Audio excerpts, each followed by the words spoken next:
Scorpions, how are you doing? You guys were one of the first energies I started feeling as I started my readings today, and so I was feeling like it's time to tap into this. It's time to see kind of what this energy is for you, why it was popping up so strongly during my like pre-read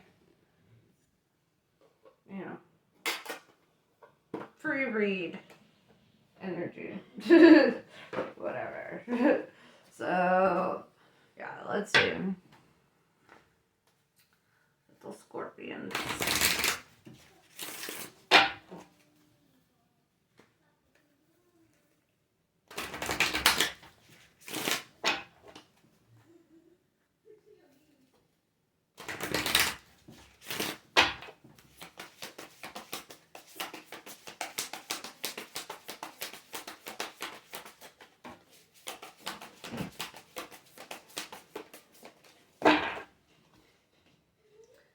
Syrian's B. Responsibilities, lessons, and growing up. Alright, so you could be experiencing like a shift in your responsibilities, kind of feeling like forced to evolve. But all these,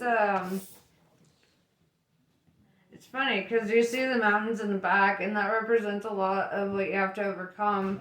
And when you see the siren here, you know, it's kind of, sirens represent like attractive, like temptations, right? They represent temptations. And so if you notice, the Syrian is like not even paying attention. The Syrian is like, you know what, I got my own shit to focus on. I ain't got time for temptations. I ain't got time for all that. Like, doesn't matter. Titties out, whatever the fuck. I ain't got time. So, yeah.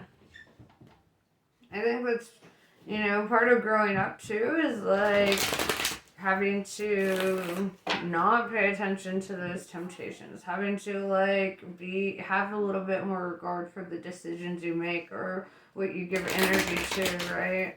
Because sometimes these attractive forces can actually be, like, manipulative tricks and tactics to kind of, like, you know, keep you stuck in a certain place in your life. Page of Cups just showed up in reverse. First card out.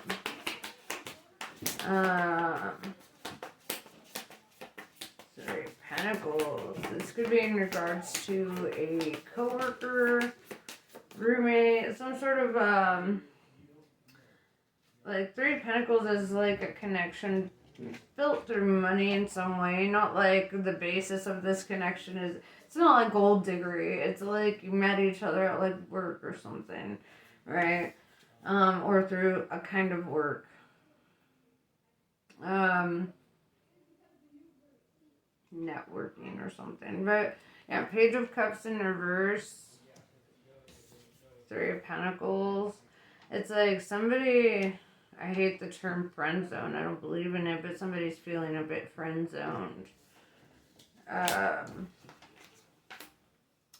Yeah, Five of Wands is kind of like this energy of having like an internal conflict or like not really wanting to, like, if you notice, she's doing everything in her power to not actually like look out of this window and actually see, you know, but it's not until, you know, she's standing on this plot where she has to really look down and really observe it. And, you know, there's a whole lot of avoiding looking at something, right?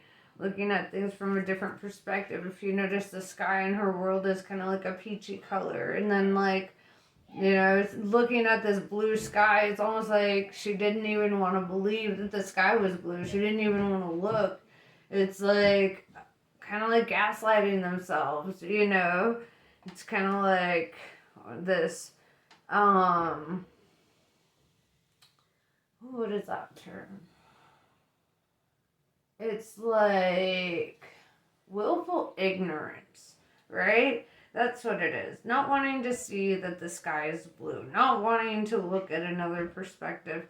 You know, and it's almost like somebody here, whether it's you or somebody that you were dealing with, somebody didn't want to see the potential that, like, somebody only saw them as a friend, right? With the Four of Wands in reverse, it's like in this person's mind, they had created an entire future, like with you or you with them or whatever. Take it as it resonates. But somebody like created this whole life in their head, right? And the thing is they started to believe it, right? Everything, every thought that entered their mind, they believed it. Like it was facts, And the funny thing about this connection with the Empress in reverse is like I'm seeing this energy that somebody actually never showed that kind of an interest, right?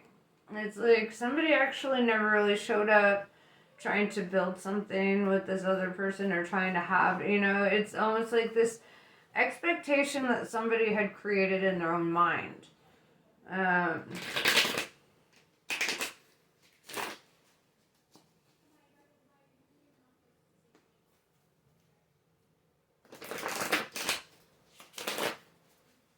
Seeing like a false, like, false feminine. Right? Not saying like they're not a divine feminine. I'm saying that this is not the connection they're meant to be in. Right?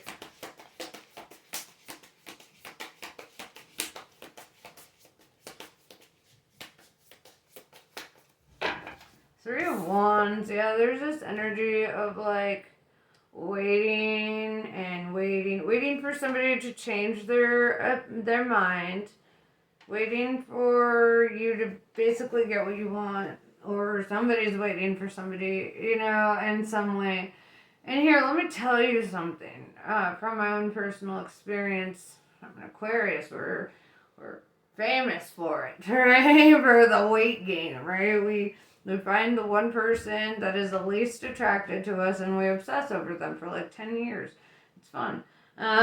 So that's kind of what I'm seeing kind of transpire here is like this person showed no more than like an effort as a friend and it got mistranslated somewhere here and somebody misinterpreted this friend energy and now has a whole lot of expectations. And now when those expectations aren't met, then there's this internal conflict and all their peace is gone. And it's very kind of like emotionally codependent on somebody who never even opened up that door or that communication or whatever, It's kind of like somebody's a bit delusional. I don't know. I don't want to say it like that, but it kind of feels like that,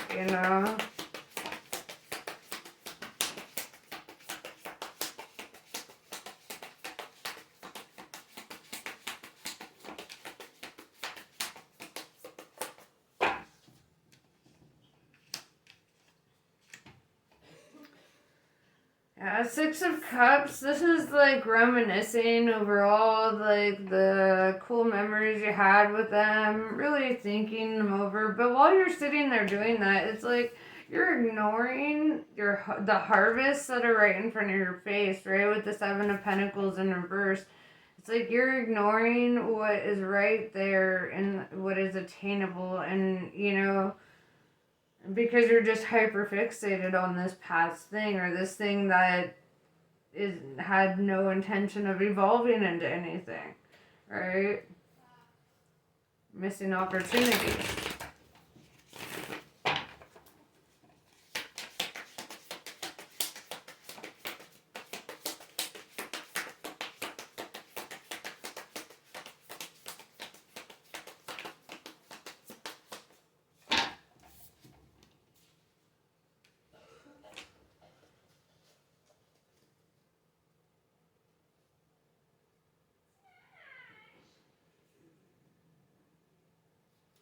The Priestess in reverse. This is like fear, doubt, insecurity, right? A lack of faith in your own outcomes, right? A lack of faith in your own, destination or what's meant for you.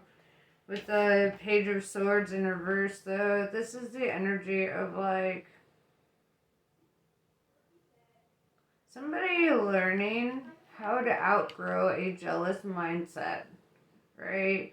So somebody learning how to outgrow a spiteful mindset, right? This mindset that like this entitled mindset of thinking, well, just because I like them means that they have to love me back. That's actually not the case. Gangsta. It's not the case. Just because you like somebody doesn't mean you're entitled to them. Right? It reminds me of Abraham Tversky. He made this video. It starts with this anecdote where he's like, young man, why are you eating that fish? The young man says, well, because I love fish. And he says, well, if you love the fish, why'd you take it out of the water, boil it, and eat it? Right? A lot of what people think love is this fish love. It's this love of possessing somebody. Being able to say, this is my girlfriend or my boyfriend, right? Implying a sense of ownership over somebody. That's why I think titles are fucking disgusting, honestly. It's like a sense of ownership, right? And once they become yours, then there's this mindset of like this jealousy and entitlement that like, well, they're mine, so like nobody else can have them, or you know, they're mine, so I get to decide what their future holds, or I get to decide, you know, and that's how fucking entitled. How entitled, right? Everyone's, I really believe in autonomy. I really believe that people should be free ultimately, and I believe in letting people do what they want to do and see what the fuck they want to do. If they don't want to fuck with you, then don't fuck with them, you know, like don't put on all this extra pressure on yourself or on them and then like get all ugh. You know, it's fucking exhausting, honestly, right? And if you're the one dealing with somebody like this, like, that's fucking exhausting, dog. Like, you don't deserve it. Alright, somebody who just wants to claim you, to own you, to possess you in some way. Disgusting. Hate it. Hate it so much. And it's like, it's all coming from this place of insecurity, right?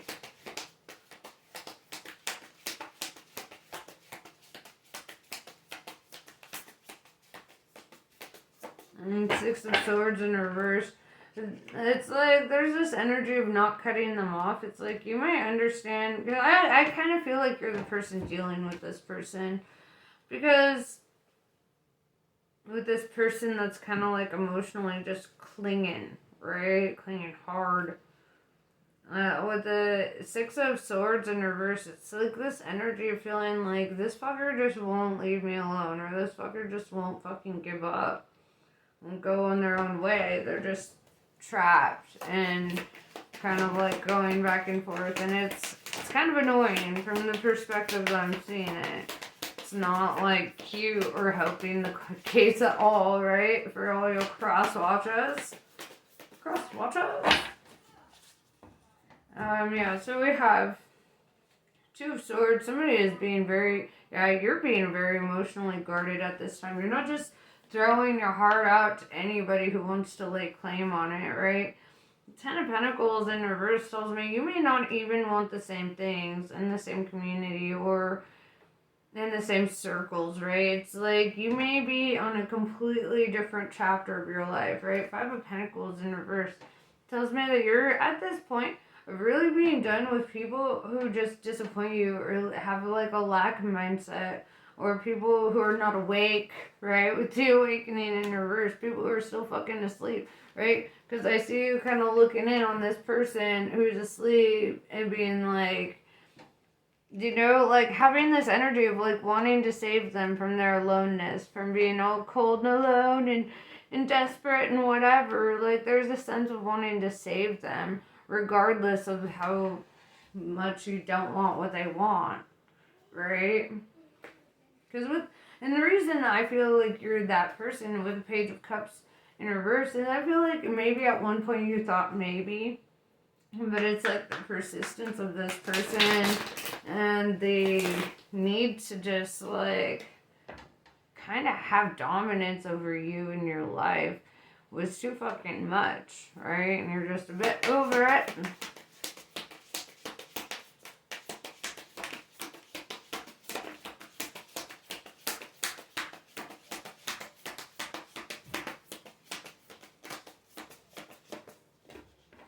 Knight of Pentacles showed up.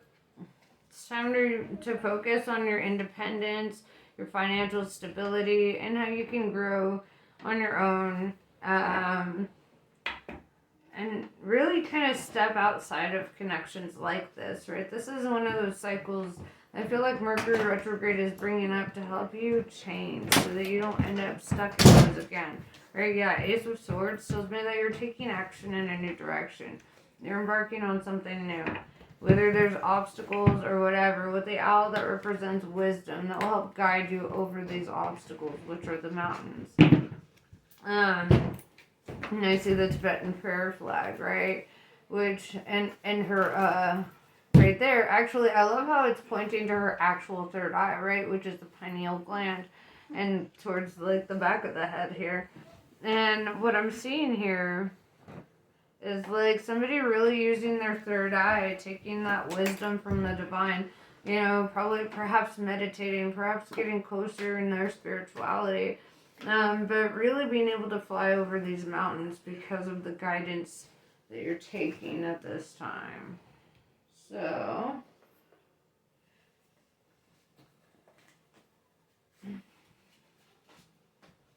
let's see.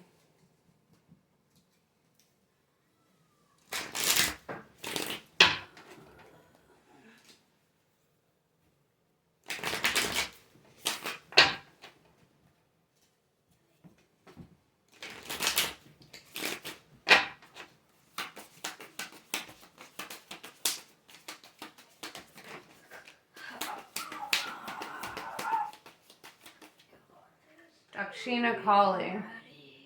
She appears fierce, and yet she is benign. Her oracle brings a message that a situation that may frighten or intimidate you is well within your capacity to handle. No matter how dramatic or intense a situation may be, or may appear to be at this time, it shall eventually be little more than a passing memory and not have any negative bearing upon your future. Vishvamata. Although you may be in circumstances that you'd prefer not to be in at this time, you are actually in a position of unrealized spiritual power. You will gain benefit from what is transpiring. When the relevant learning and personal growth have been acknowledged and integrated, these circumstances will give way to a more favorable situation. Baba Tarini. When momentum is building and you don't know how to stop fueling the fire or reverse the damage, Kali brings grace and freedom from negative patterning and stubborn mindsets resistant to change. Now is a powerful time for spiritual work and healing practices. She will support the work, and much growth can come from it. The storm shall be gentled, and you shall emerge unharmed. And that's what I have for you. Namaste. I love you guys, and I'll catch you later.